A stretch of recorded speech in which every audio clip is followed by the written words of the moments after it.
Estamos na Red Zone, seus loucos pro futebol americano.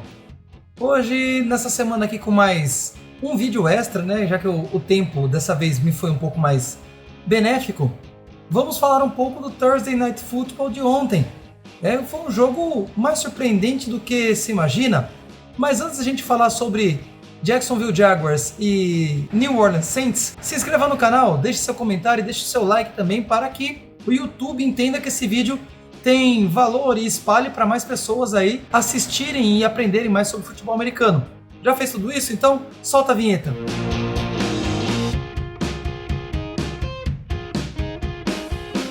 Então, falando de Thursday Night Football, muito se falava a respeito da possibilidade de um jogo fraco, de um jogo mais, vamos dizer assim, modorrento. E não vou dizer que não tenha sido em partes. Por que em partes? Vamos lá. No primeiro tempo, né, nos dois primeiros quartos, nós tivemos uma supremacia de ataque dos Jaguars, apesar do placar de 17-6. E no segundo quarto, nós tivemos uma inversão disso tudo.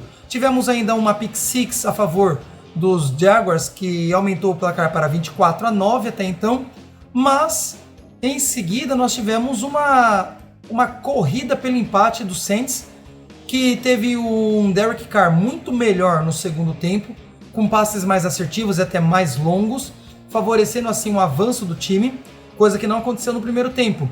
E o Jaguars trocando de papel com o ataque dos Raiders no primeiro tempo, passando o time de Jacksonville a não ter mais aquele avanço explosivo que estava tendo com seu ataque. Trevor Lawrence, que foi o maior corredor do jogo por parte do time de Jacksonville, também deu uma travada no segundo tempo, não avançou tanto correndo, teve suas corridas aqui e ali, mas não foi igual no primeiro tempo. Mas mesmo assim o time ainda, após levar o empate, conseguiu uma campanha excelente após um punch mal feito por parte dos Saints, basicamente no meio de campo, e vão avançar num touchdown aí de pouco mais de 40 jardas com o Christian Kirk, no lançamento curto do Trevor Lawrence. E o Christian Kirk ele vai avançar por entre a defesa que estava basicamente assim, toda esburacada. Eu creio que nessa jogada a defesa estava esperando um passe longo e não um passe curto com grandes avanços pós-recepção. Então os Jaguars eles surpreenderam nesse último lance. Jogaram bem, né? O jogo foi interessante do time de Jacksonville. Doug Peterson teve algumas chamadas ali meio estranhas, teve uma quarta para polegadas que eles perderam porque não quiseram fazer o QB sneak.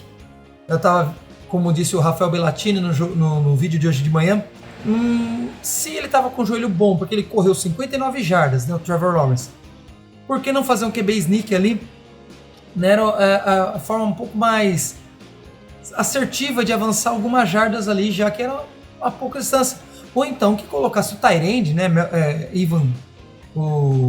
Evan Ingram, para fazer o avanço, aquele avanço surpresa, entre aspas, que já não pega tanto mais assim de surpresa algumas defesas, mas seria o mais ideal do que tentar fazer um shotgun com o Etienne correndo lá de trás, o que facilitou a penetração da defesa, segurando o Etienne e tendo um turnover on downs. Algumas chamadas como essas foram assim bem duvidosas, mas num geral o jogo saiu muito melhor que a encomenda.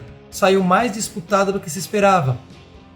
Acertei o vencedor no meu palpite, não acertei o placar, mas pelo menos já é mais um acerto de vitória de alguns times. Agora vamos esperar domingo como vai ser. Falando dos Saints, né, Derek Carr ainda baleado, o ombro não está legal.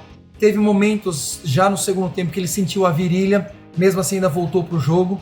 E curiosidade, né, com um wide receiver como Chris Olave, um dos maiores recebedores, se não o cara que mais recebeu passes, foi o Alvin Kamara, running back. Tá certo que o Olave dropou algumas bolas que eram recepcionáveis, algumas ele estava muito bem marcado, então dá para entender o porquê de usar o Alvin Kamara. Mas não como fala? Esqueci a palavra. Não variaram tanta jogada no primeiro tempo.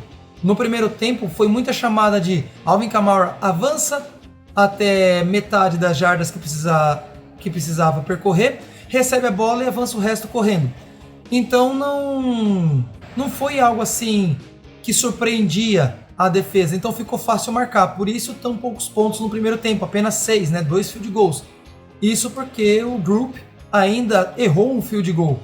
Talvez tivesse sido um pouco mais fácil, menos complicado para o time de Nova Orleans, caso esses 3 pontos tivessem sido marcados. Talvez, sempre quando a gente fala assim, abre um leque gigantesco de possibilidades. Mas esse foi o Saints, que no segundo tempo virou a chavinha, mudou, começou a aprofundar mais os passes, começou também a correr melhor com a bola e passaram a usar mais o Taysom Hill, não como QB running back, mas como tight end. É o Taysom Hill que geralmente entra para fazer uma jogada surpresa, correndo com a bola como quarterback.